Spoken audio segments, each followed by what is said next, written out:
That's weird. That's weird. Kind of weirding me out. You are a sad, strange little man. Crazy. This is crazy. This is crazy. Isn't that weird? That's weird, man. It's strange. What's up? Welcome back to episode 93 of Camp Strange. I am your camp counselor, Alex Tobin.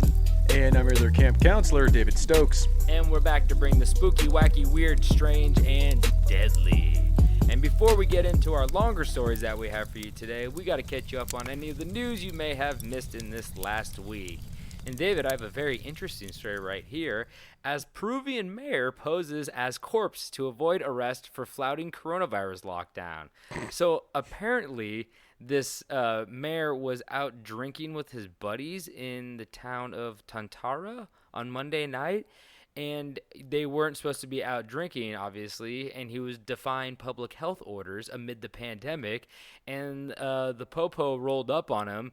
And he got a little scared, and he didn't know what to do. And he's like, oh, it's not going to look good if the mayor gets caught drinking with his friends. You know, I'm supposed to lead by example. So he led by example to the rest of his friends by throwing on a mask and jumping in a coffin and closing his eyes.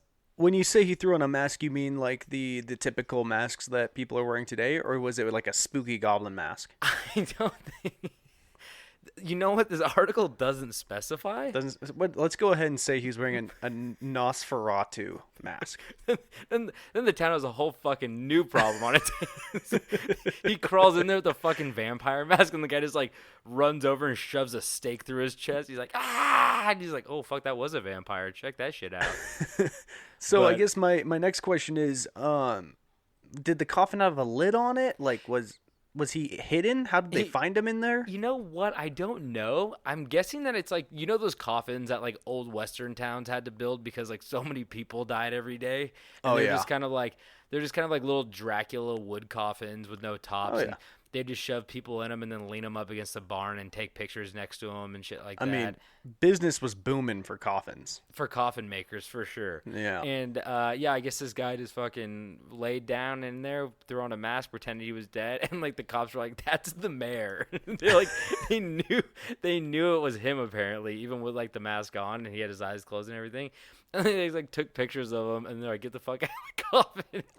And now he's in bigger trouble than if you just got caught drinking with some buddies, you know.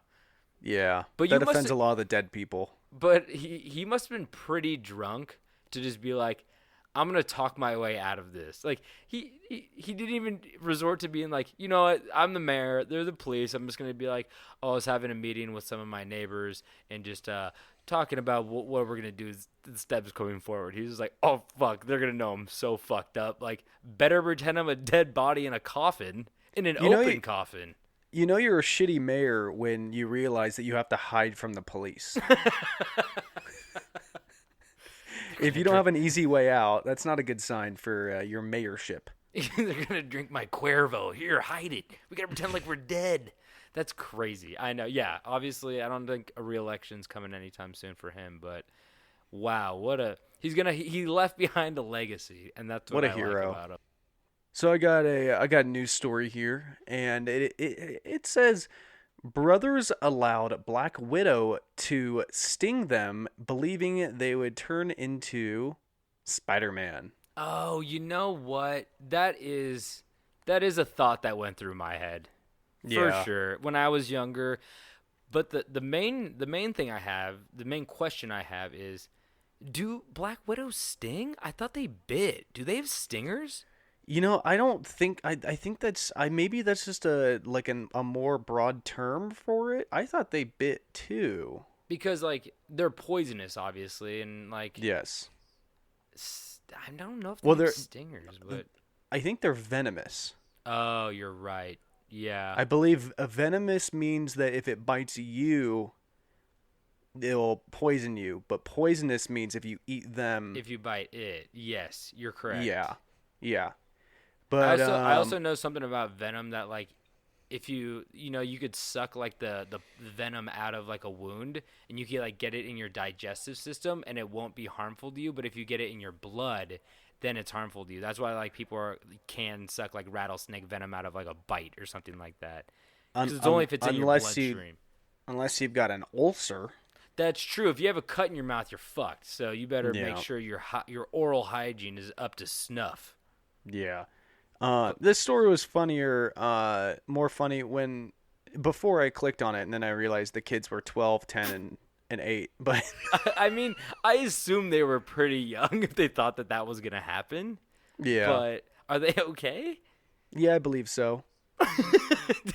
Yeah, I no, think they were discharged from the hospital. They're good. Telemundo reported that they're good. Oh, okay, good. That's crazy though. I mean, I mean, best case scenario, they're gonna become Venom, and that Tom Hardy's having a lot of problems in that movie. So you don't want to be Venom, right? You know, 'Cause I'm glad they radioactive gave that one a. spider. Sorry. So you want that radioactive spider. I'm glad they're giving Venom another chance with a sequel, but that's just me. Well, these kids are trying to secure their roles, obviously, as Tom Hardy's adopted children from Mexico who also happen to be a part of the symbiote. Yes, it's very true. Do you think they're going to get like a little role in the movie now as like a nod? No, that's going to encourage more kids to do it. Yeah. Oh, God. Wow. Well, you know what? Better luck next time, guys. Pick a better spider. I don't know what the spider was that actually bit Peter Parker. Yeah, I don't think it was a real one. Yeah, I think they probably did that on purpose. Mm-hmm. They're like, we don't want kids, getting bit by black widows and whatnot. But yeah. Well, I also have another story right here, as apparently Fox News reports that beards evolved so men could take punches to the head. Wouldn't that be to the face, not the head? Well, I think it's kind of like what you said with the Sting. You know, Yeah. with free news, we're not going to get the exact. We're not going to get exactly what we want in terms of verbiage. You know. Yeah, and the free news is just really getting bad. but apparently, yeah, they're saying that like. Scientists found that peak force was 16% greater and total energy absorbed was 37% greater in the furred compared to the plucked sample. So they're talking about that if you have a beard, apparently it absorbs like 37% more of the punch, and it actually helps. It says absorbs energy generated by a punch just enough to prevent the fragile jaw from fracturing. So they're saying that by growing a beard, it's evolutionarily better because when you got punched in the jaw, it's just enough padding for like it not to fracture on like an initial punch or something like that, which is really That's really insane. interesting. Yeah, it's really interesting. I'd never really thought about why beards do exist. I always went, to stay warm. But, like, I guess it kind of makes sense, you know, to... I think it's more to stay warm. Yeah, that's God intended us to stay warm, not get punched in the face. But my favorite right here is the top comment on Fox News where it says, I bet this study cost the taxpayer millions. Oh, obviously. I'm like, probably not. They probably, probably a couple $1,000s. I don't know. Like, could you imagine having that train of thought where everything that happens, you have to think of how much this is costing the taxpayers? They're like, yeah, you roll down your window. Stop fixing the fucking potholes. Like, what? Like, I don't get it. Like, it, like money has to be spent on like knowledge. Don't you want to know about? Like, those are the same people. They don't get mad at like the dumb shit that they like that get taxpayer money spent on. You know what I mean? All right, so I've got another story here. This actually is a little bit of an update from what I did before, saying that now the CDC is warning people of aggressive cannibal rats facing the shortage of garbage to eat. So I guess it went from them just killing each other to now they're attacking people. Oh, they're attacking people? Yeah, they're getting desperate.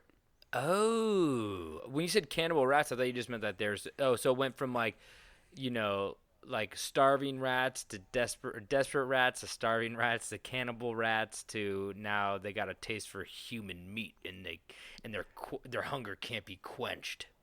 Oh yeah, now they're going for ankles. So watch yourselves. That's kind of like fucking terrifying, honestly. A little bit. They're so sneaky. Yeah, exactly. That's where they get you when you're sleeping. You go to sleep and you wake up and there's a big old rat king on your chest. Do you know what a rat king is? I do. I actually reference it in my story later today. Oh, then Believe I it or will not. stop right. I will stop right there. Okay, I'm really good at guessing sometimes. Oh yeah. It does say So in here that the overall rat to human ratio is it was one rat equals 36 humans, but that study was also done in 1949. So um, oh, there are I want so to many think more that it's rats now. worse. Yeah. So this is a little quick one. Do you have another one, or do I'm gonna finish it out with one more? Yeah, hit me with one more. So Hitler's alligator that survived the Battle of Berlin dies in Moscow. I saw that on the news. That's crazy. It was 84 years old. He had. Well, I didn't know he had an alligator. You know, they said that it was rumored to have belonged to Adolf Hitler. That alligator's like, I have no affiliation with that man. I'm just an alligator. I'll eat the rats if you guys want me to eat those. I'll try to help out. I'll make up for what he did. Give me some rats. Put me in the sewer. Please send me to New York. Please. I'm hungry for some rat meat. I'd pay to see that movie. Rat, Mm-hmm. rat. That's a movie that's straight to DVD for sure. Like Rat vs. Crocodile 3. Rats. Yeah, and it's oh. oh man, that'd be one hell of a showdown. I'm sure they could fit The Rock in there, maybe Stone Cold Steve Austin. they each. Yeah, and the third one, there's a lot more legal stuff going on. It's not as much violence. It's more like they're both going to court, and the Rat's lawyer, of course, and Stone Cold Yes. Steve Austin is the Crocodile's lawyer. So it's a lot more legal battle stuff, legal jargon, but it's still very, very, intense. It's a true drama. People put it on par with The Godfather Part 2. Oh, wow. Well, rest in peace. Crocodile. Was it alligator or crocodile? It was an alligator, but it Oh, doesn't okay. matter. Yeah, it's dead now. I mean, I like alligators when they're not trying to kill me. They're pretty cool. I like Yeah. them. But that Hitler thing, really, I don't know, man. You're gonna have to really gain my trust. Yeah, I'm pretty untrustworthy. I don't know. I'm not even sure if those were Hitler's ideas or you were whispering to him, Mr. Crocodile. Alligator. Fuck. Yet who knows at this point? He could have been the brains of the operation. You Hitler's never just a know. fall guy. He's the fall guy. Oh, maybe I'm on Team Rat now. Actually, Yeah, I think maybe. I'm on Team Rat. I feel like this is an Alien vs Predator movie where you're really not on either team. You're just kind of hoping that you survive the ordeal. Yeah, Fair. and they don't just nuke everybody at the end of the movie. Oh my God, that's the only reason you want a Predator to win, or you want Predator to win because if Predator loses, he self-destructs. Correct? You know, I don't know. I just remember watching. They made like 3 of those movies. I know in one of them they end up just nuking half of America. Do they? That was the end of it. They're just like all of a sudden it was like the president's just like, do it, and then it just ends in an explosion. Holy shit! I actually kind of respect them for doing that because I feel like they One always of the get worst. out. One of the worst endings ever. I kind of like it in a weird way. You They really definitely went for it. Yeah, people always think like the ending you're least expecting is the good ending, but I guess that's not the good ending. But man, would I be surprised if they did that? Yeah. Maybe, hey, New York, you better fix that rat problem before Donald Trump hears about it. That's all I'm saying. Okay, well, let's get into our longer stories, I guess, since you're all caught up on the news now. But before we do, we got to tell you about coffee. Not just any coffee. We're talking Spring Hill Jack coffee. So if you guys like coffee, go check out springhilljack.coffee because they got the best beans in the game. And if you want coffee, like everybody drinks coffee, so you drink coffee. Go get some coffee then because, you're just wasting your days if you're not. It's not living if it's not with coffee. So go check them out at springhilljack.coffee. Okay, now David, I don't really have an intro opening for my story today, but That's fine. it is a part 2 of a earlier episode that I had. I kind of did like part 2 of Japanese monsters. Well, now I'm doing part 2 of unusual deaths. Oh, I like these. And I kind of found my way like into this weird historical vein of like, I obviously a lot of these deaths, they have to be in the past, but like a lot of like these 3 deaths, I found like little short ones I could splice in between that are kind of fun. But these 3 little stories I found were all like very like knight and kings and princes and shit like that. And I'm like, oh, okay, this is really interesting. And some of the deaths are just like, they're just unfair. One in particular, I really hate picturing. So we're gonna. So I'm sorry. You said most deaths occur in the past. Yes. So is there a little loophole you're not telling us about? No, Mr. I'm Minority Report. No. Got one of those sticks that'll make me puke, huh? It's such a good movie, though. No, I think I just misspoke. I was just hedging because I said that most deaths happen in the past. All deaths fucking happen in the past, or just in the present, and then it becomes the past. But Yeah. But yeah, let's just get into these. So I'll start off with some little short ones, and I'll throw a little bit longer ones in there in the middle. So first little short one I have is a woman by the name of Elizabeth Isherwood, who is 60 years old, crawled naked into an airing cupboard, which I guess is just like shelves in a closet, really. I Googled it, what's an airing cupboard? And it's where you put your towels in your hall closet. It's just shelf, shelf, shelf, shelf. And then maybe there's a hot water heater in there or something like that. Or next to it. Yeah, so she crawled in one of those naked at the villa she was renting, and she shut the door while she was in there, so she was on the little shelf or just crouched down below. And when she tried to leave and crawl out, part of the door handle broke off in her hand, and she ended up having to dig into the wall in an attempt to escape, but struck and burst a pipe which sprayed water into the cupboard and caused her eventual death by hypothermia. And she was found several days later, and still no one knows why she crawled in the place naked at all. No one knows why she did it. Huh. Well, free body, free mind. I was gonna say she's a free spirit. I really just wanted to hear your explanation. I was like, so when I find you in my hall closet one of these days naked, you really... It reduces snag. There's no snags. I'm giving you a chance to come up with a really good excuse for when I catch you, David. That's all I'm saying. Okay, so let's think about it this way. She was found after being doused in water, correct? Yes. So there's no true way to tell. Maybe she stripped down, oiled herself up real slippery because she needed to slip into something. Okay. And she slipped too far, got stuck, and the water just washed all of that oil right off of her. All that grease. Okay, but why was she trying to... I don't think you're picking up what I'm putting down.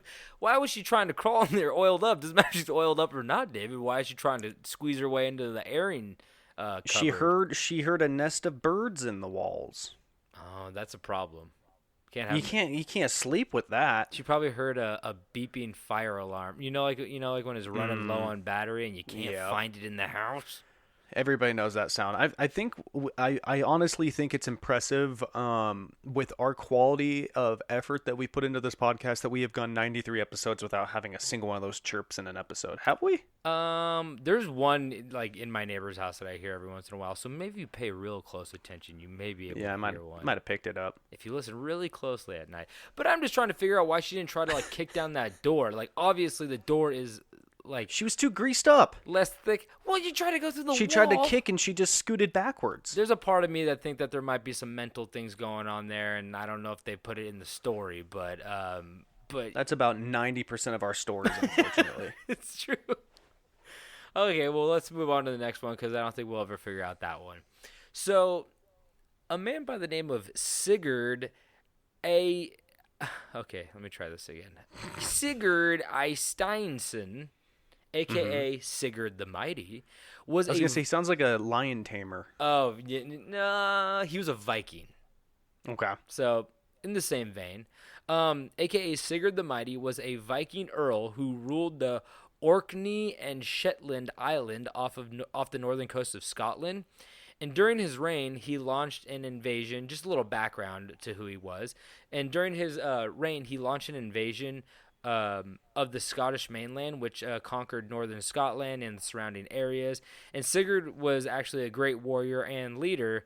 But as we know from history, sometimes in the details, you get caught, and that's where you find your end. So he was good in big picture stuff, but it's always the little things that get you.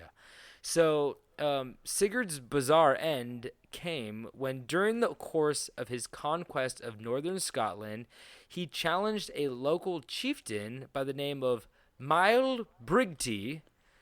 Oh, he had the best. You know how Sigurd was Sigurd the Mighty? This guy was, where's his name? Mild Brigty the Bucktoothed. Oh. Which is not the best nickname, but unless he's a good biter. Maybe. So maybe his calling card, he would bite the people's throats off of them. That would be fucking crazy, though. It's possible. That's some Highlander shit. So Mild Brigty the Bucktooth, he was the head of the Mormirdom. He challenged his local chieftain to a 40 versus 40 man-to-man battle. So it's like, you bring 40 guys, I'll bring 40 guys. We're going to battle on the field, and whoever wins, I don't know, like maybe it's to the death, maybe it's just for pride. But that sounds like the parking lot after a Dodgers-Giants game. Very true. I've tried to wear numerous Giants stuff to the Dodgers game. Everyone's like, don't fucking do it. I'm like, okay, fine, I won't do it. But however, on the day of the battle, Sigurd, kind of a piece of shit, he ended up cheating, and he showed up with 80 men. Okay. So, outnumbered, the Scots were defeated and massacred, and, like I said, it might be for pride. No, it was probably for death, because Sigurd personally beheaded Mild Brigty. So Sigurd was actually still alive. So you're like, oh, I wonder where he's meeting his end. Well, tying the defeated leader's head to the saddle as a trophy, Sigurd rounded up his men and rode back home to celebrate the victory. However, on the way back, as the severed head tied to the saddle bounced around, the bucktooth, which gave Mild Brigty his nickname, cut Sigurd's leg. The cut became inflamed and infected, and Sigurd died of an infection before he was able to get back home. And if that's not karma, then I don't know what the fuck is. That's fucking sick. Isn't that crazy? It just goes to show you that nobody brushed their teeth back then. That guy had some crazy fucking bacteria in his mouth. He had to have. He must have been part cat. That's exactly what I was thinking. Cat scratch fever, or like when cats fucking. My it's weird to say my grandma's old boyfriend, but but his name was Merle, which is an interesting name. His name was Merle, and he got cat scratch fever after a cat like bit his hand, and they almost had to like amputate his arm or like his hand. Cats' mouths are fucking disgusting. Yeah, apparently. It's fucking insane. I mean, they always say, like, it's kind of weird because they always go, like, dogs' mouths are cleaner than your cutting board. But then they go, like, don't let a cat lick you, you'll fucking die. You're like, oh, okay. That's why dogs are better than cats. You can make out with your dog. Hey, man, I love all... What? What? I was going to say I love all animals, but I feel like that's roping me into a boat with you and that comment you just made. I love all animals platonically. I just like animals, not in that kind of way. Yeah, sure. But let's move on to the next story. Also, by the way, you remember how I brought up, since we're both whiskey men, I tried to find the Jack Daniels unusual story because we brought it up in the past. I just want to give an honorable mention. As we said, Jack Daniels wasn't great with numbers apparently, and I guess he didn't remember his combination to his safe. So they said that he kicked his safe. And when he kicked his safe, he broke his big toe, and it became infected, and he ended up dying of an infection from kicking his safe. But now, like, I read on Jack Daniels' wiki, and they're like, Jack Daniels says this is not true. I'm like, of course you would say. He was a war hero. Yeah, of course you would say it was not fucking true. I think it's true. I don't know. He died freeing everybody from Auschwitz. Him and his trusty alligator who had a change of heart. But is what do you call that? What's that called? A double spy? Fuck. Double agent. Yeah, double agent. I was gonna say a flip double agent. Gator. Flip agent, I'm sure that's like the cool way they said it in like the 60s. Like the agent death roll because he was a crocodile. Is he a fucking alligator or crocodile? I keep calling him a crocodile. An alligator. I'm being very negligent with my phrasing right now. I bet the whole alligator and crocodile communities are not happy with me. The Alligator and Croc Alliance is not happy. Those fucking Nazis. So let's move on to the next story. So this one's a little short one. As Alan Pinkerton, and do you know who Alan Pinkerton is, David? It sounds familiar. Yes, I also think that because I've just restarted after putting it down for like a whole year and a half. Started playing Red Dead Redemption again because I got overwhelmed. I couldn't play it because I got overwhelmed by like trying to take care of my horse, and I'm like, I can't do this. But now quarantine's happening. I got so much time for my horse. He's healthier than a horse. So Alan Pinkerton of the Pinkerton Detective Agency, he actually founded it. He was in Chicago. And when he ended up tripping on the pavement and severely bit on his tongue, and his tongue became infected with gangrene, ultimately leading to his death. More nasty mouth bitches right there. Well, yeah, that was his own. Brush your teeth. That was his own. Imagine like biting your fucking inside. But that doesn't even happen now. That dude had to have like bitten through his tongue. Which is crazy. Who with some nasty ass teeth? Who falls chin first like that? Who's doing? I was like, I think he's asking for it. Well, now I'm like, I don't even know how old he was, but I feel like that's like kind of an old guy move, and that might sound derogatory towards old people, but I just mean like, like when you watch Alex like Tobin hates old people. When you're watching like America's Funniest Home Videos and you see an old person fall and you go, man, they didn't even put their hands out in front of them. That's because they're ready to die.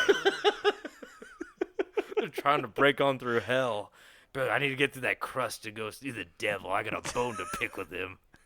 No, but like it's crazy. Like I think we've seen some videos of like fucking old guys fighting on their lawn. it just pops up on YouTube, and some guys swing. I love some good grand pepper fights. Yeah, some guy swings and he misses, and he does like the little frontwards run where you can't get your balance, and then you face plant it into the side of a car. That's like it's a parked car. You're fine. He's fine. Okay, guys. You can't stop all those. You can't stop all those years of momentum. But it just seems like he would definitely like put out his hands and try to. I kind of want to figure out how old he was now. I'm going to look at how old he was. Wait, when he died. Alan Pinkerton. Okay, he died. Okay, he was 64 when he died. So I'm sorry, I'm confused. You brought up Red Dead Redemption, the Rockstar game. Are the Pinkertons in the game? Yeah, they're the police force, whatever you want to call them, detective agency that is actually like chasing you guys down the entire game. Oh, okay. They always come to your camp and harass you. Yeah, they're like the New York guys who show up and they're like, "This way of life is ending," and everyone's like, "Get the fuck out of here." But they're like major characters, but with a very minor role throughout the game. Yeah, and I'm only like halfway through the game, so I don't know how much. I don't know how much they show back up, but like, they're like one of the main, problems for me and the gang.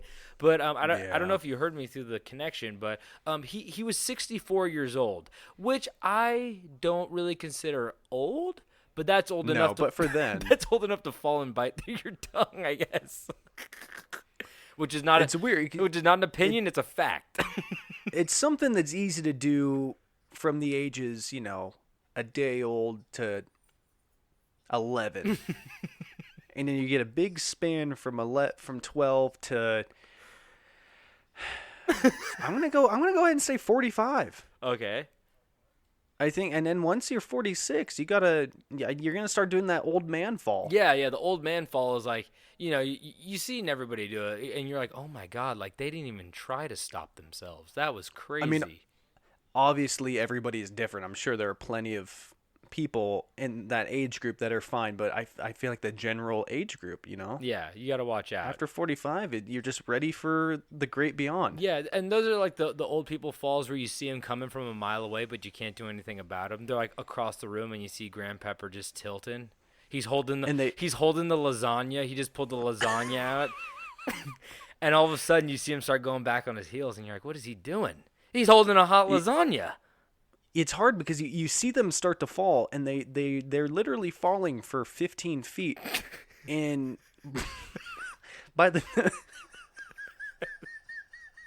You mean when they're doing like the frontwards run with like the lasagna in their hands? And by the time they actually hit the ground, and once they hit the ground, you realize, you say to yourself, if I knew you were gonna fall that long and that far, I could have caught you. But now I feel awful because I didn't even try.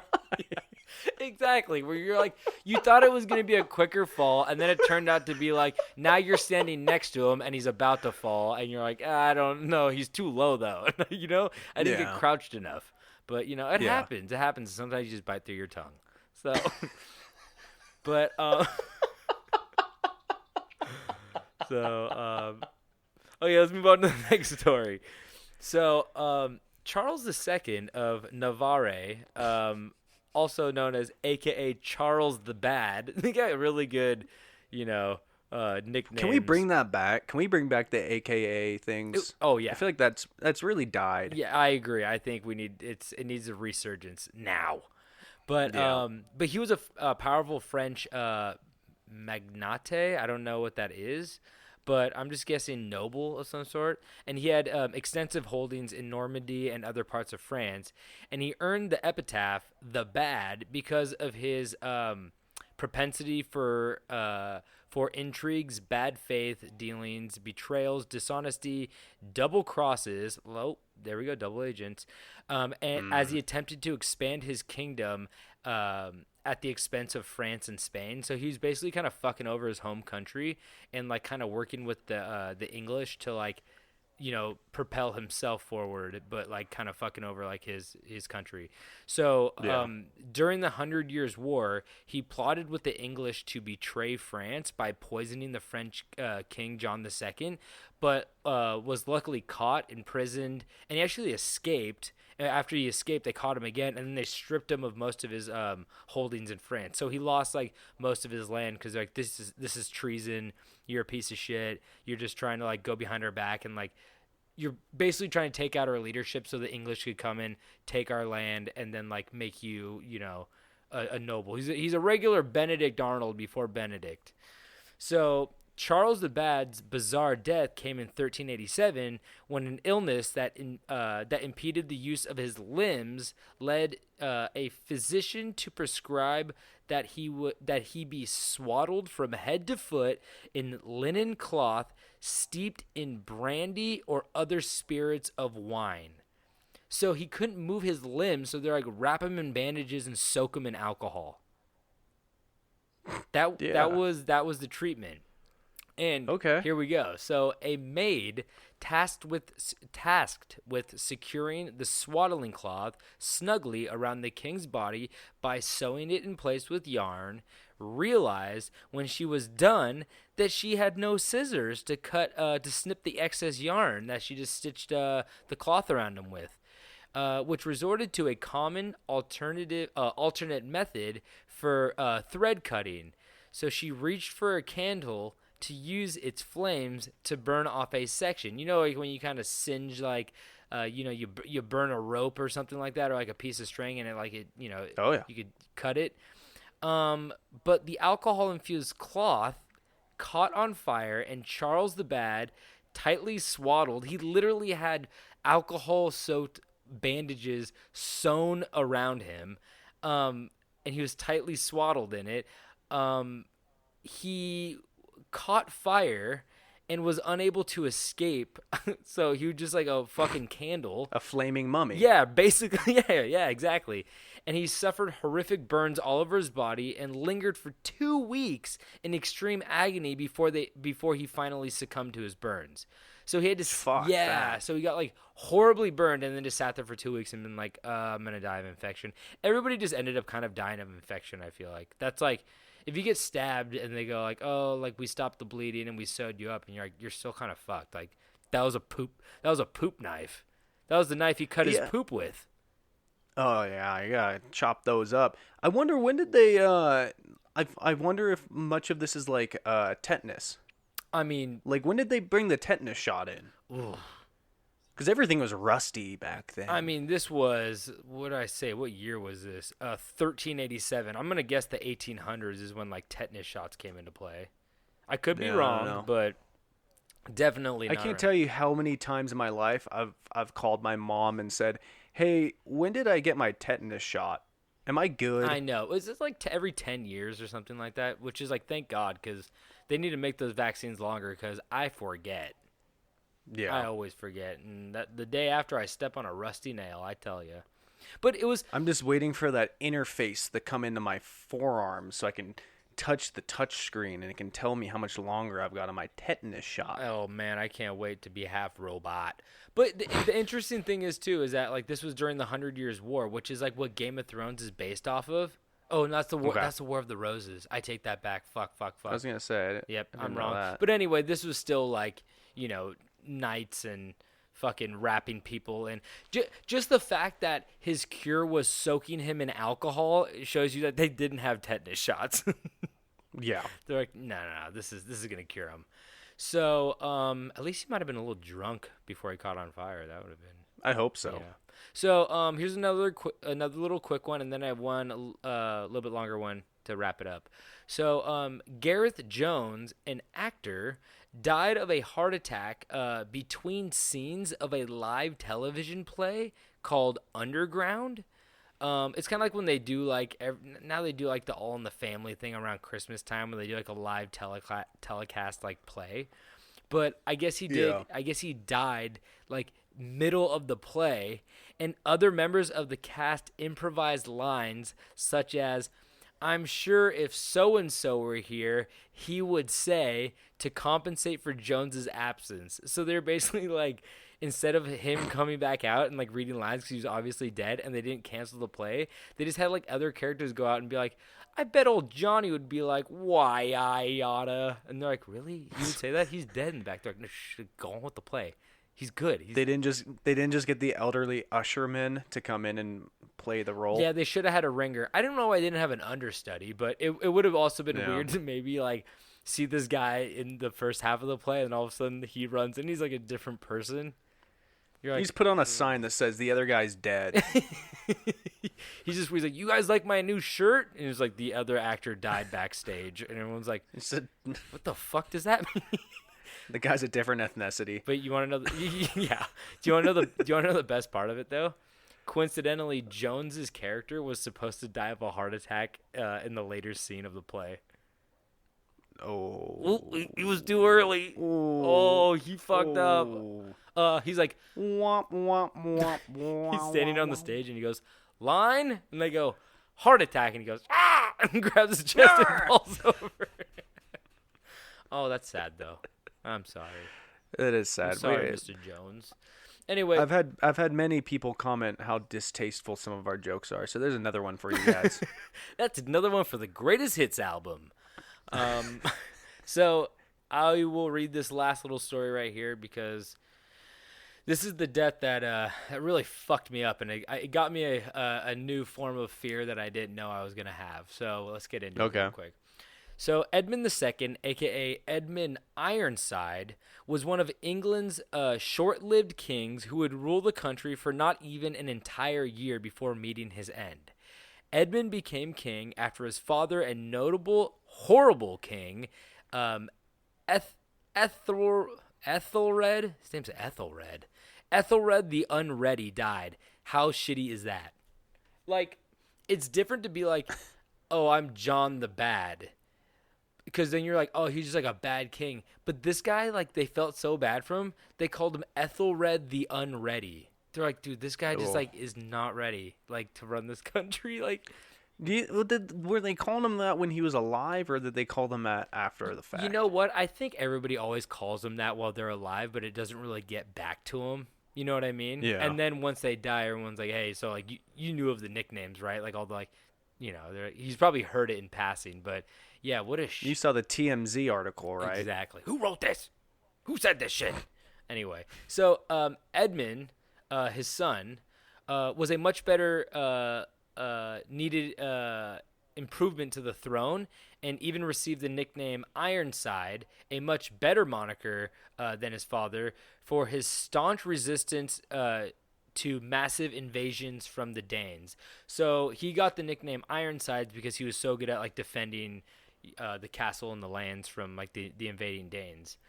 And apparently his father was actually such a bad leader, by the way, because the Danes, this is so funny. This is like why he got the horrible moniker too, which is totally like this king was so fucking naive.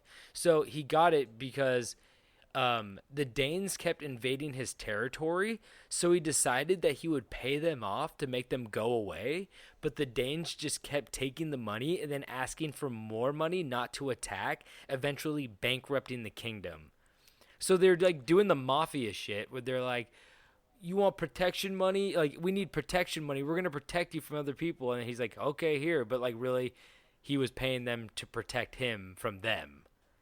Yeah. And then they were just like, oh, yeah, we're just going to keep taking more money. Like, there's no reason not to. And the guy just kept paying them until, like, eventually, like, they were out of money. And the guy was like, then the king was like, okay, we're going to attack him now. It's like, you fucking idiot. You already gave him all the money. Like, such a shitty move. But he was dead now. And, of course, Edmund was in charge. But Edmund Ironside's bizarre death came 7 months after he was crowned on November 30th, 1016. Whoa, that's weird to read. That night, Edmund went to go take a big old dumper after a meal of what I assume must have been giant turkey legs and whole raw potatoes. When unbeknownst to him, an assassin was waiting up to his knees in shit within the cesspit below the toilet. When Edmund sat down to do his business, the assassin stabbed upward with a sharp dagger and leaving the weapon embedded in the king's bowels. Edmund died shortly after this incident, never having received the nickname that could have saved him, Iron Bottom. Boy, I mean, that's a great end right there, but I can't think of worse ways to die. That's got to be up there. Exactly. Like, I've had that. I've had that fear with the whole. They always show like the little baby crocodile in the toilet in Florida, or there's like a snake that comes through, and you're always like, oh man, that'd be so scary if a snake came through and bit me right in the asshole or something like that. But this is like. Imagine sitting down and then some guy just like stabbing you in the butthole with a long knife, and then you get up and it's still in there, and you're like, "Oh, I can't even wipe now! No!" And then he has to run through. Then he has to run. You just don't know. Do you want to pull it out or do you want to leave it? Oh, it's a good question. Then you got to run through the castle with his pants down, with a big sword hanging out of his butthole. What are you gonna do? I mean, I don't know what I'd do. At least people remembered him as Ironsides instead of Soft Bottom. That's true. So could be worse. Yeah. So those are 5 little. Is that 5? 5 or 6 little unusual deaths, and like I said, all of them kind of fell into the vein of like weirdly like medieval deaths. And I mean, like, that's where all the good deaths happened anyway, right? Oh yeah, that's where the all, honorable ones. Yeah, and we're only getting like the famous people. We didn't even get like old John Begley, who like who tried to eat his wife's stew too quick, and he ended up doing a grandpa lasagna fall right into the blueberry bush. I don't know. And he ate the spoon whole. It got lodged in his eye, and he had to scoop out parts of his brain. Oh man. There was the man with he had a wooden spoon, and he got a splinter in his gums, and he died from the infection. Exactly. That's what would happen.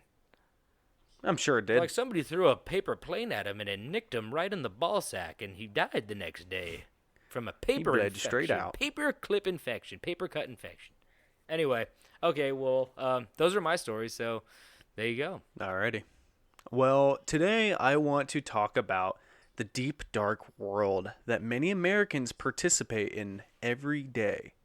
This is a cult-like community where the followers are batshit over the following and would more than likely sacrifice their firstborn for it. And that is the wonderful world of Disney. Oh, yes. Now, it's not a surprise. Sorry, what? I was going to say, I'm not trying to shit on anybody who loves Disney because like Disney's great. Everybody loves Disney, you know what I mean? But Yeah. I do get a little scared of those people It's a little uncomfortable. who are hardcore Disney.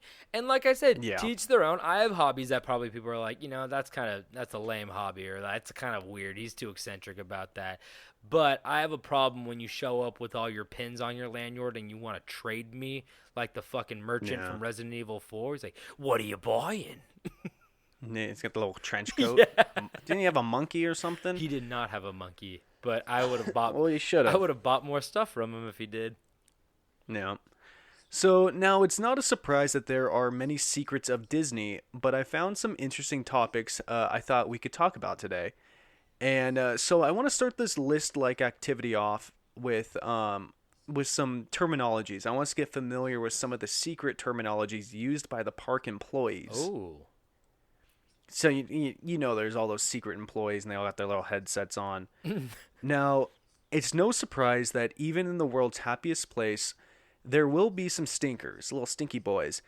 And you know when your Pepper, not your grandpepper, just your normal little Pepper, gets drunk in his sleeveless Patriots 2015 Super Bowl shirt, stained cargos, New Balance shoes, and that goofy hat with the ears, and starts getting handy with that one thick-ass Clarence, the chipmunk character from Chippendale. His name's Clarence? Her name is Clarice? Clarice? You Googled what's the thickest Disney character? No, I just remember how thick she was. I Googled the female chipmunk at Disney. I like the car from Cars. I like that female car. Well, the park has a code name for this activity, and that's calling in a treasured guest. Oh. Yeah, Wait. the old switcheroo where they make it sound like a good thing, but it's actually a bad Oh, a thing. treasured guest is somebody who's like harassing others in the park? Or is it specific? Yeah, they're being like a menace. Is it specifically sexually harassing characters? No, I think it's typically people that are being like either weird, drunk, angry. Yeah, like bothersome, like those teenagers who are like too old to be there, and there's like, ah. Yeah, they're in that weird age group where they're too cool to be at Disneyland, but they haven't realized that it's like still fun when you're an adult. Yeah, true. Yeah. So now with these wild rides scattered around the park, with the 5-pound turkey legs and churros, people are bound to yak. But why is it you never see puke at Disneyland, unlike Six Flags? Good question, actually. That's because they have a code name for a puker, and that is a protein spill. No way. That is so fucking disgusting. That's worse than just like this guy's puking. A protein That's what I said. spill? I think honestly that's 100 times worse than saying a kid is puking on Space Mountain again. Yeah. Like that is, yeah. And so in the event of a puking happening, they will also call it a code V, which is much more sleek and sexy than a protein spill. I like that. Yeah. So I feel like when they see someone puking, they probably call it a code V, but when they find puke, they call it a protein spill. Mm-hmm. I don't like that. I don't like that.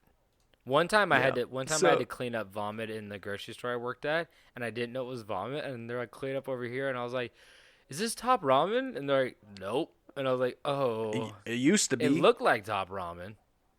Yeah.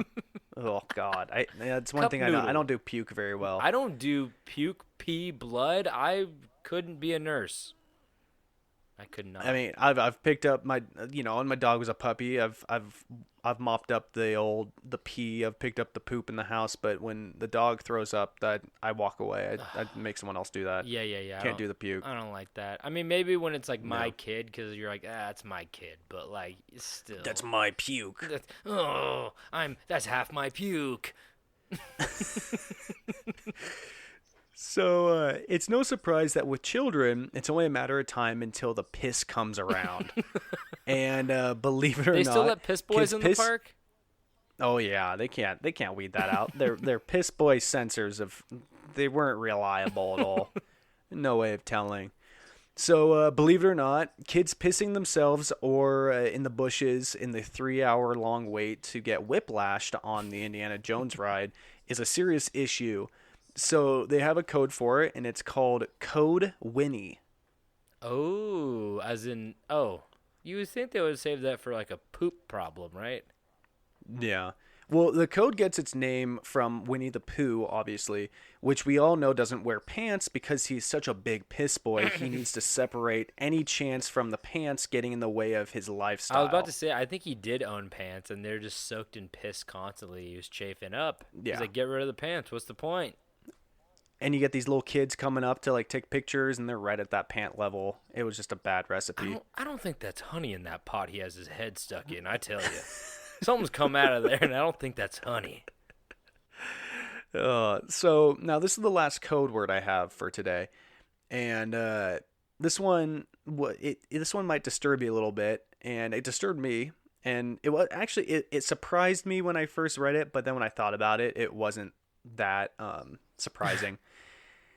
And so before I get into it, it's not a secret that there are people in the world. There's a large population of people in the world that are diehard Disney people, like we said before. And I know many of them. I'm sure you know many of them as well. It's a thing. And now I understand it's unsettling to see a 46-year-old man get all dressed up as Gaston from Beauty and the Beast. Gaston. Gaston. He's doing the one-arm push-ups in the fucking parking lot with a six-pack next to him. Yeah. I'm gonna kick that motherfucker's ass today. He's not gonna embarrass me in front of my kids. But I have to say, one thing that's a little more unsettling than seeing that is how common the dying request is to have their ashes spread out at Disneyland. Oh shit, that is a problem. Yep. I've heard about that. And that is why it's earned its own code name, a white powder alert. Okay. Oh, see, okay, well that means I wonder what they say when they find that's cocaine. what I'm thinking. They're just like, yeah, we got coke over here. They're like, we found the happiest place on earth. The happiest bag on earth. Oh my god. Oh, damn. I bet. Yeah, so Man, that must be they crazy call in a to find some guy spreading his fucking ashes, not his own ashes. You'd hope Do you not. think there's ever been a guy who like got a limb amputated and then like got it cremated and sprinkled his own ashes somewhere? There has to be. That had to have happened at least That, once. yeah, that had to have. That'd been cool. Yeah, that's cool. Let's make a movie about it. It could be an indie film.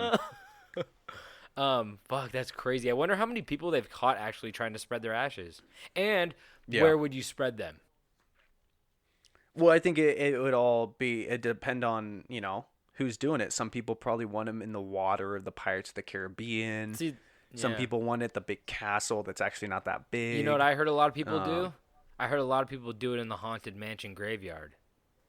Yeah, I wouldn't doubt it. They'll like throw it in the Haunted Mansion graveyard, which is kind of the most fucking terrifying place. It's like they're like, I want them to be at ease, and then like for the rest of their life they have to hear like, we are spooky skeletons, welcome to our show. And you're like, fuck, oh my god. Like, imagine if like wherever your ashes got spread, you had to like, you could still like hear there, and you'd be like, kill me, kill me again. Put me at the ocean, please. Yeah. I want to hear the goals. I want to hear the goals for an eternity. So that is my short list of some of the fun alerts for piss, vomit, and ashes. So let's talk about some of the other secrets of the happiest place on earth. Some of these are short ones and some of them are a little longer. Now, this list says, the list I was looking at in the article said that Disney World has only been closed 3 times. But I'm going to go ahead and clock that in at 4 with our current situation, which I refuse to talk about. That's right. But prior to all of this, Disney World had only been closed 3 times since its opening in 1971. Hurricane Floyd closed the park in 1999. Then on 9/11, after the terrorist attacks, they closed. And in 2002, when a power failure occurred. Wait, hold up. The interesting part... Oh, sorry. What's I'm up? just. Did you say? Is this including Disney World? Because you said Hurricane Floyd. This is only Disney World. Oh, only Disney World. Okay. Yeah. So the interesting part to me about this one, this is why I added in here, is that on the 9/11 terrorist attacks, the entire Disney World park managed to clear out all of their guests in under 30 minutes. No way. Isn't that insane? That's really good. I Yeah. mean, people all. Oh, you know what's also interesting? When did it happen? It happened. So for It me, happened early it in was the morning. but in Florida, it would have been like kind of afternoon, I think. I know it was no. a school day because I Same remember time zone, when right? 9/11 happened in Florida. Yeah, New York and Florida. Oh yeah, well New York and Florida. I'm saying for me in Oregon when it happened, I remember I was getting ready for school. No, you would have been behind. Oh, I see. No. It did happen like early still. Oh, you're right. Oh shit, I don't even know when it happened now. But You know how time I works. was. Shut the. They're 5 hours ahead. I know. think. I was. Yeah, they're 5 hours ahead. Do I know how time But works? no, yeah, you're right. I was getting ready for school, but I still thought it like happened earlier in the morning, and I know they got hit at like 2 different times. The first tower and the second. But oh my god, that's crazy. So I mean, there must not have been as many people in the park as like maybe like a little bit afternoon or something like that. But still, very very impressive just to get like the workers out in 30 minutes. Like, everybody was probably freaking out too. Like, oh shit, we might be next. So I mean, it makes sense why people wanted to get out of there. But wow. Yeah. So I've got a short one here, which I found interesting, is guests in Disney World are never more than 30 steps away from a trash can. Oh, wow. That is interesting too. Which, considering the park takes up 50 square miles, it's crazy to think how many trash cans that would be and how frequently they have to be like emptied and changed. It takes up 50 square miles? Yeah. Holy shit. I don't even know how big Disneyland is, but it's definitely not that big. No, I don't think so. Holy shit, that's crazy. So, an unknown fact that I can actually personally confirm is that underneath Disneyland and Disney World, there are miles and miles of underground tunnels called utilidors that house the massive costume departments, cast members, break rooms, garbage chutes, and the bodies of the bad little boys and girls. These tunnels are also used for easy access to any point in the park. Yeah, that makes sense. You get on your golf cart, zip, zap, zop, you're there. Yeah. And so here, I was going to say, all of this is really reminding me of a book I read called Fantastic Land, which is basically Lord of the Flies, but in an amusement park where all the workers get trapped and they go off and form different gangs in the park, the parts of the park that they work. So like there's that sounds there's cool. like kids that like go into the pirate part and they become like kind of the bad guys, and there's like the robot futuristic, then there's like the carnival people, and like it's crazy. They tell like all these different stories, and it's a super good book with like a lot of different like twists and turns and like crazy shit like that, and it's like Lord of the Flies but like way more intense. And sorry, I just had to give that less flies. Fantastic, yes, Fantastic Land. Go check it out if you guys want. It's good. Yeah. Here's a quick one. The adult admission to Disney World when it first opened was $3.50. Oh my god! And today it can be as high as like 160 to 200. Yeah, depending on what kind of pass you get or something, Yeah. More than 1.6 million turkey legs are consumed at the park yearly. I've never had a turkey leg there. I thought that was like a fair thing, like a carnival thing. Oh, no, they're good. Oh, okay. Gotta say they're Gotta good. get my hands on one. They're great for loading up for that protein spill. For that prote spill? Yeah. So ready for some of that, classic dark Disney humor? Oh, I'm always ready for some dark humor. Talk about spreading ashes. So kind of. When Mr. Toad's Wild Ride was shut down for a new ride, a tombstone was placed at the pet cemetery of the Haunted Mansion for a J. Thaddeus Toad. Oh, wait, they Oh, that's kind of they funny. only shut it down temporarily, right? No, I think they replaced it with a Winnie the Pooh ride. Oh, well, that's kind of fun, A little lighthearted, Yeah, but like I also- paying homage. Why not? Yeah, I also saw that, I guess, in the Winnie the Pooh ride, there is a painting of Mr. Toad handing off the deed to the No owl guy way. from Winnie the That's Pooh. awesome. I Yeah, love those little but details that's pretty like cool. that. Disney, I think that's my favorite thing about like Disneyland. I've never been to Disney World, but Disneyland is all the small little details like that. Yeah, and they always say like on the rides there's like a Mickey Mouse hidden on every like couple Mickey Mouses hidden on every ride or something like that. Oh, it's Yeah, insane. it's I've done a few Disney commercials like in the park, and I usually would spend my time looking for the hidden Mickey Mouse heads. crazy. Sorry about it. So the hydraulic thrusters and cylinder used to animate the Yeti on Expedition Everest uses more power than a 747 jet engine. What the fuck? Now that's one strong Yeti. You're not gonna get a turkey leg from that guy. He's fast. He's fast. He's faster than the jet. You try to catch him. That Yeah. Yeti can run across America in 2 He days. beat Britney Spears. No one beats Britney. No one beats Britney. It's Don't you Brit- dare. It's Yeti, bitch. That's fucking crazy. Oh man. So one of my favorite fun facts about Disneyland is the cats. You know about the cats. I feel like everybody knows about the cats, but I couldn't. I've heard of I the couldn't not. cats. You haven't heard of the cats? I have heard of the cats. I haven't seen okay. the cats. Though. Yeah. So it is estimated that there are about 200 or more cats that live in the park, and this was a simple idea and a cheap solution to keep pests like rats and mice from overrunning the park. With that many people, that much food, that much space, that much waste, it wouldn't take long for the rats to form into one massive rat king and No. rule the park. Yeah, you get the Rat King, and then you you throw it in the water, and now you got a new rat for Grizzly Peak. You go. That's true. Sitting there with all the rats, the big rat circle.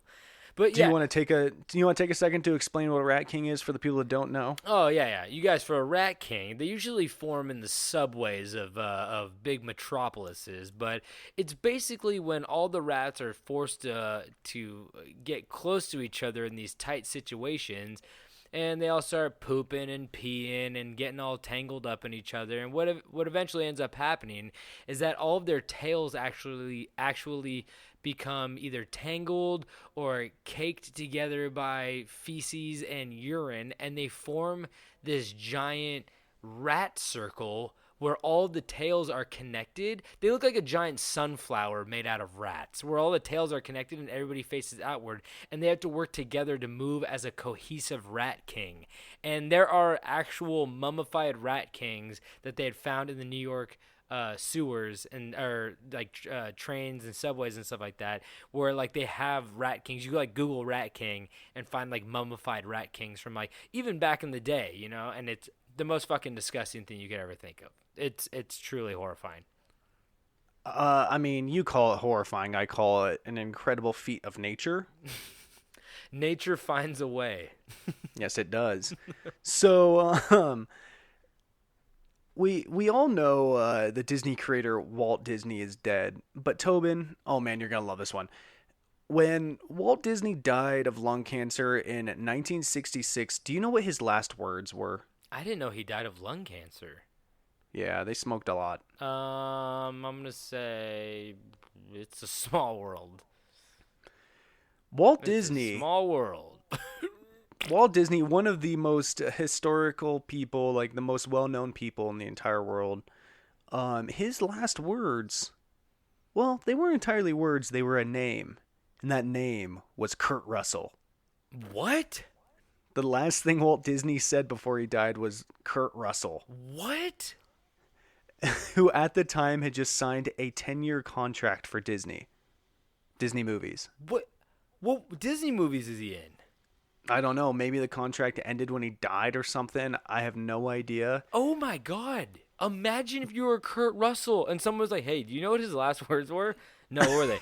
Your fucking name. And you're like, I don't even know the guy. damn, that's so crazy. Holy shit. Well, like, will Disney vouch for that if I was like, what's it all Disney's last words? Kurt Russell? They probably try to have some magical thing they try to sell as his last words. Yeah, are they going to be like Jack Daniels and fucking lie to us and pretend like he didn't kick the safe? Yeah. He kicked this. So it's estimated. I thought this was insane. It's estimated that 4% of all amateur photographs in the United States were taken inside of a Disney park. That makes sense. 4% is pretty wild, though. It's really, really high. But, like, I don't know. Like, what other places do you actually... The bathroom. I mean, you take so many pictures at Disneyland, though. You know what I mean? Like, especially when you go there, like, when you're young. Like, because that's the memory you... Like, your parents do that to be like, see, look at... We weren't shitty parents. See that? You're wearing a hat. You were having a good time in this picture.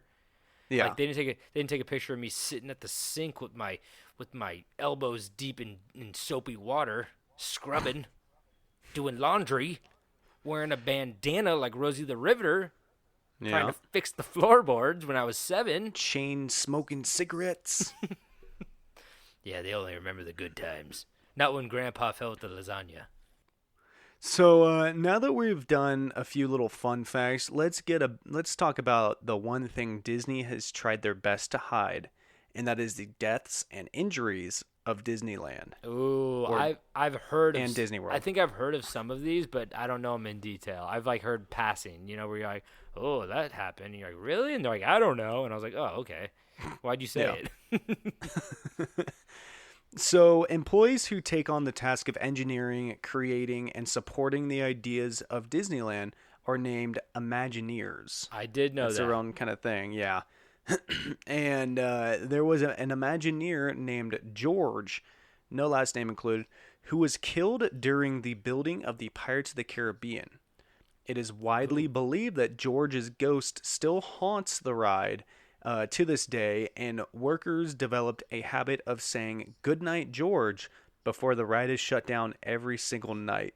Ooh. The employees like to say goodnight to George's ghost, because they believe that if they do not, George would sabotage the ride and it would break down the next day. Ooh, interesting. I wonder how he died. Yeah, I don't know. I probably got crushed by something. He got his head stuck in between the bars, and he couldn't reach the dog with the key. He just wouldn't stop eating all that fake gold. Maybe that's why it always smells like shit in there. They just, like, left his body floating in the water. He's just one of the skeletons. They're like, oh, that's cool. Oh, God, yeah. That would be cool. Up the production value a little bit. Yeah. So one of the most recent deaths in Disneyland was on August 29th of 2019, when wow. a 38-year-old construction worker was fatally injured when a steel plate fell on him while working in a trench. What? So that's the most recent one, I believe. Yeah, I don't know what they're building. There wasn't a lot of information on that one. Oh, okay. Yeah, no, fuck. I mean, I always get really nervous when I walk by construction sites when I walk through my neighborhood and there's, like, scaffolding. I'm like, oh, I know a 2x4 is going to fall off there and hit me in the head. I just know it. That's all it takes. Yeah. Just takes one little nail. Then you got tetanus. All comes full circle. Yeah. So on September 25th, 2011, the flying carpet prop used during A Whole New World, the Aladdin musical, malfunctioned while flying through the theater, causing the carpet to flip over and fling the actors into the air. Luckily, though, they had been using protective equipment and just kind of hung upside down for a few minutes while the theater was evacuated. Oh my God, that would have been the best show ever. Yeah. Oh my God, that would have been amazing. Oh, I know exactly what you're talking about. I think they, like, float over the audience when they do that part, right? Yeah. Oh, yeah. Shit. They got rid of that one. Didn't they replace it with, like, Frozen? Frozen? Is it Frozen? Yeah. God, one of the fucking commercials I worked on, we had to shoot the Frozen musical performance for one of their songs, and I think we maybe filmed the one song 15 to 20 times. Oh, fuck. That must have been grating. It was an absolute nightmare. The entire crew was just sitting in the stadium, just watching it over and over again. Yeah. They're like, flip over. Almost died. Free someone's skin off. Do a Sub-Zero move where you, like, rip out their spine and then hit them in the frozen body. Now, sometimes there are rides that just won't behave, and Disney had their hands full with California Screamin'. Oh, that's bound for some bad news. Yeah. I like that ride though. Dude, I don't know if I know that one actually. It's- I think it was. I think it's been renamed. I think it's a different ride It now. is. It's the big roller coaster in California Adventure that forms the loop-de-loop Mickey ears. The one on like the boardwalk or whatever. Oh. That's what it is. I think I've only gone to the California Adventure twice. Once when I was a child, and then once maybe like 2 or 3 years ago, and when I was still a child. And I think both times that ride was like under maintenance. Yeah, because they switched it to the Incredibles ride now. So like, Okay. yeah, it used to just be like a roller coaster that played like a Red Hot Chili Peppers song when you like, it was like, give it away now, and like you're just like going up and down and shit. And now it's like. Now it's like you got to rescue Jack, and you know it's like, oh come on, this is Fuck that baby. yeah. Whoa. So on July 29th in 2005, 25 guests were injured when the purple train rear-ended the red train. What ride And is of that's the California Screamin'. Oh, okay. When they were purple and red, apparently. Yep. And of the 48 guests aboard the two trains, 15 were taken to the hospital for treatments of minor injuries. Oh God, I would love to get a minor injury at Disneyland, like due to their Cash fault. out. Oh my God, Just yeah. cash out. I'd like open my wallet, throw it in.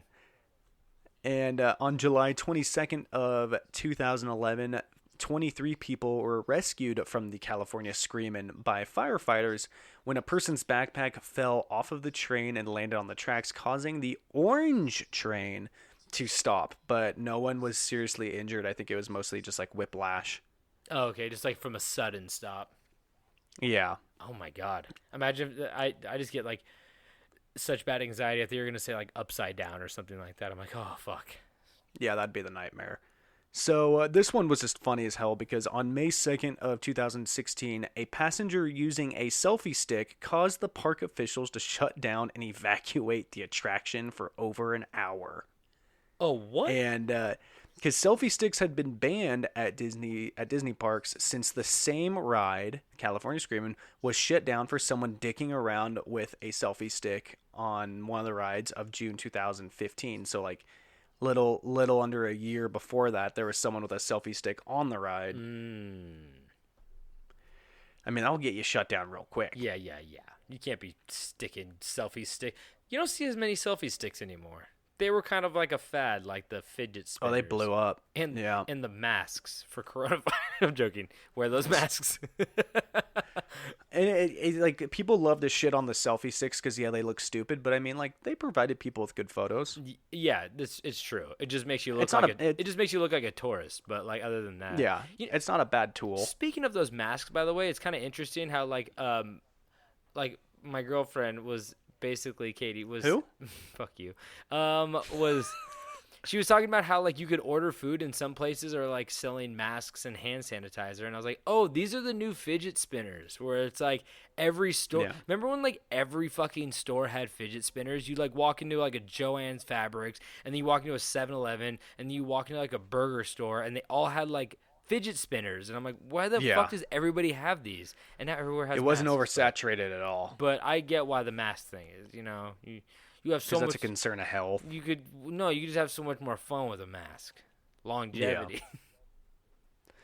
So I'm now reading my next paragraph, and I did a big goof on this one. I'm gonna read it, and I'm gonna address my goof. But so on December 21st of 2000, a 15-year-old boy was critically injured and suffered a broken leg after his left foot became stuck between the guardrail and the car he was riding in. Oh. I realized, though, I'm not sure what ride that was. Yeah, I mean... I missed that part.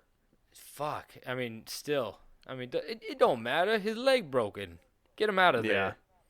Yeah. Ow. And then, so on July 8th of 1974, an 18-year-old girl named Deborah Gale Stone was a new employee at Disneyland and was unfortunately crushed to death after slipping between a revolving wall and a stationary platform inside the American Sings attraction It was unclear if this was the result of bad training or just a misstep. That's the one I always hear about and I always think about. It's the revolving thing, and they're like, oh, she got crushed between the wall and the rotating thing.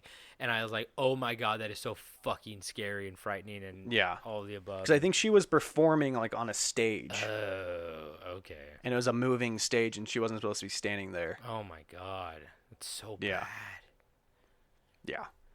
And so then on September 5th of 2003, a 22-year-old man died after suffering severe blunt force trauma and extensive internal bleeding in a derailment of the Big Thunder Mountain Railroad. Oh, I always feel like that thing's going to derail.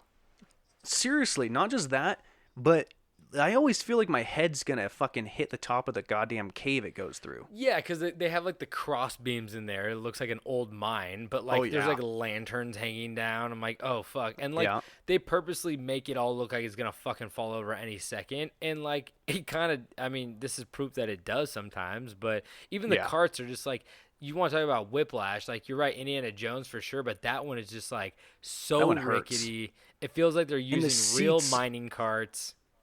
The seats are so uncomfortable. Oh, he said it stinks. I'm like, does it? It smells like an old gold miner. An old 49er. It smells like gas. Did you send the canary deep in the mine yet? So yeah, the cause of that accident was determined to be improper maintenance. And this is where I hit the wall, and I realized when I was scrolling through the page, I realized that the list just kind of didn't end. And I could sit here all day and list off people dying on roller coasters. But you get it. I'm not going to keep doing that. People have died and gotten seriously injured at Disneyland. It's a thing. But I'm not trying to tell you tales to deter you from visiting the happiest place on earth. Just a heads up. Maybe if you're there, say goodnight to George and don't choke on a turkey leg, you big turkey. That is kind of creepy. I like doing like speaking of the George thing, I do like kind of like paying homage to like tradition and shit like that. But there's something that's just like viscerally fucking terrifying when you're supposed to like, like on those shows, those ghost hunter shows where they're like talking to the ghost in like the empty room. I'm like, I would just rather not acknowledge it at all because it's so much creepier when you're like acknowledging it. You're like, hello, I know you're here. I'm like, ooh, fuck that shit. I don't like it. They just want someone to chat with. Just a little friend. They're just like flowers. You got to talk to them. Leave my ashes at Disneyland. No, it's illegal. You're already dead. Where do I get your ashes? Choose a handful of sand. I am the earth and the sky. Oh, he's a poet. Okay, well, I think that wraps up all of our stories. You guys got a lot of death and a little Disney and a little sword butt. But that wraps it up for us today. And if you guys want any more information, go to campstrange.com. We have all the hyperlinks for all of our social media there. Go follow us on Instagram. That's where we're the most active. If you guys want to check out any merch, we got some mugs and shirts as well. You guys go check those out. If you guys want to rate, review, and subscribe, we would love that as well. And if you guys want to send us an email, send it to campstrangepodcast@gmail.com, and we'll respond back to you. What else do we have for these fine people in the stores, David? I've got my Amish uncle. Oh, Ibrahim. He's for sale. Ibrahim. Say yes. Say yes. That's just his name. And you've met him before. I have. He made you that chicken. It didn't taste like chicken. I have muscle spasms. I have chronic knee pain.